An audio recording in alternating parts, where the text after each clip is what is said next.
میں احرام کے احکامات کے حوالے سے قبلہ اور حالت احرام میں کن کن امور کی پابندی یا کن کن امور سے ہمیں کنارہ کرنا اس حوالے سے سید صاحب اس سے پہلے تو علامہ صاحب جو گفتگو کر رہے تھے ماشاءاللہ بڑی ہی ذوق افزا انہوں نے گفتگو کی تو مجھے برادر اعلی حضرت کا وہ شعر یاد آ گیا کہ وہ سکیچ کھنچ گیا جو ہے وہ طواف کعبہ کا جو انہوں نے کہا نا دیوانہ وار جو ہے وہ کعبے کا طواف تو برادر اعلی حضرت کہتے ہیں نا تصدق ہو رہے ہیں لاکھوں بندے گرد پھر پھر کر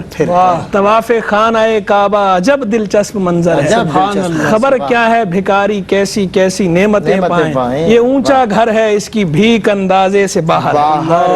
تو کیا کہنے اس کیفیت کے سبحان اللہ اس وقت تو انسان کو طلب بھیک بھی نہیں ہے جی بس وہ تو رب کے حضور بالکل رب کے حضور رب کو منانے کے لیے آئے مولا تجھے منانے کے لیے حاضر ہوں لبیک اللہم لبیک میرے اللہ میں حاضر ہوں میرے اللہ میں حاضر ہوں اللہ تعالیٰ جو بھی حضرات حج پر گئے ہوئے ہیں خواتین حضرات سب کے حج قبول فرمائے اور اللہ تبارک و تعالیٰ محبوب کے غلاموں کے صدقے ہم سب کو بھی بادب باذوق حاضری کی سعادت عطا فرمائے حج کی عمرے کی اپنے محبوب کے دربار کی اپنے دربار کی اللہ تعالیٰ قبول فرمائے اب آ جائیے آپ کے سوال کے جواب کی طرف کہ احرام میں پابندیاں دیکھیں احرام جیسے کہ میں نے شروع میں عرض کیا تھا کہ احرام کا معنی ہی حرام کرنا ہے تو احرام کے اندر کچھ ایسی پابندیاں ریسٹرکشنز بندے پہ عائد ہو جاتی ہیں نافذ ہو جاتی ہیں کہ وہ عام حالات میں اس کے لیے نہیں تھی اچھا ان میں سے میں جو ہے وہ بیان کرتا ہوں چونکہ سب کا احاطہ کرنا تو ممکن نہیں ہے قلیل وقت میں لیکن جو ہے وہ میں اشارے سب کے ہی کر دیتا ہوں کچھ وہ ہیں جن کا تعلق لباس کے ساتھ ہے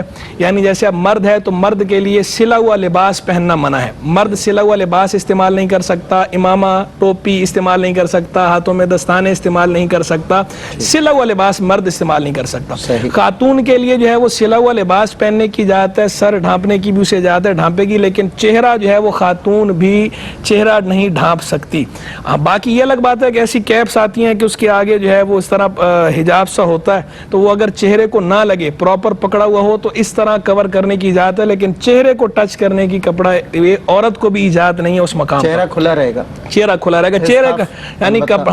وہ سر بالکل ڈھانپ کے رکھیں لیکن جو چہرہ ہے چہرے پر وہ اسے کھلا رکھا جائے گا اس کے اوپر کوئی کپڑا ٹچ نہیں ہونا چاہیے یہ عورت کو بھی منع ہے مرد کو بھی منع ہے عورت کو بھی منع ہے باقی دستانے وغیرہ خاتون پہن سکتی ہے اور سر تو ویسے اس کا جو ہے وہ ڈھکا ہوا ہی ہونا ہے کور ہی ہونا ہے کیا حکمت ہے یہ عورت کے اس میں اصل میں تو حکمت یہ ہے کہ رب کے حضور ویسے جو ہے وہ چہرے کے حوالے سے ویسے تھوڑا فقہا میں ویسے اختلاف بھی ہے اس سے ہٹ کر بھی ہمارا جو مذہب حنفی ہے فقہ حنفی کے اندر تو چہرہ اصل میں ستر میں شامل نہیں ہے لیکن فتنہ فساد کی وجہ سے زمانے کے چہرے کے پردے کا حکم دیا جاتا ہے جی بالکل ہر مقام پہ پردے کا جو ہے وہ حکم دیا جاتا ہے فتنے فساد کی وجہ سے ورنہ اصل مذہب حنفی میں تو چہرہ ویسے ہی پردے میں شامل نہیں تھا ستر میں شامل نہیں تھا کیونکہ پہلے وقتوں میں کورٹ ہے کیس جائے گا خاتون کی پہچان کیسی ہوگی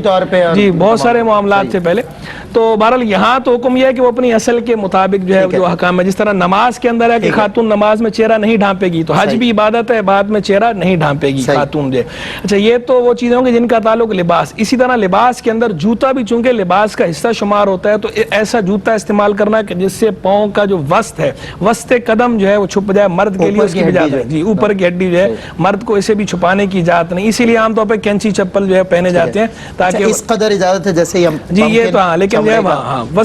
وسط قدم جو ہے وہ بہرحال کھلا ہونا چاہیے وسط قدم جو ہے وہ کور نہیں ہونا چاہیے ڈھکا ہوا نہیں ہونا چاہیے اس کے علاوہ آپ جو ہے وہ شکار نہیں کر سکتے اور شکار میں کسی قسم کی معاونت فراہم بھی نہیں کر سکتے عام حالات میں جائز تھا لیکن یہاں جائز نہیں خوشبو عام حالات میں آپ خوشبو لگا سکتے ہیں اس میں احرام میں آپ کو خوشبو لگانے کی اجازت نہیں ہے اسی طرح عام حالات میں آپ جوں مار سکتے ہیں لیکن یہاں آپ کو جوں مارنے کی اجازت نہیں ہے عام حالات میں اگر آپ کے سر کے بال گر جائیں یا سر سے بال آپ خود بھی اتاریں جو ہے قطرہ کوئی حرج نہیں ہے لیکن اس میں آپ جو ہے سر کے بالوں کو نہیں چھیڑ سکتے سر کے بال اگر آپ کے گریں گے تو وہ اپنی نوعیت کے مطابق شروط کے مطابق اس پہ کفارے بھی ہیں الگ سے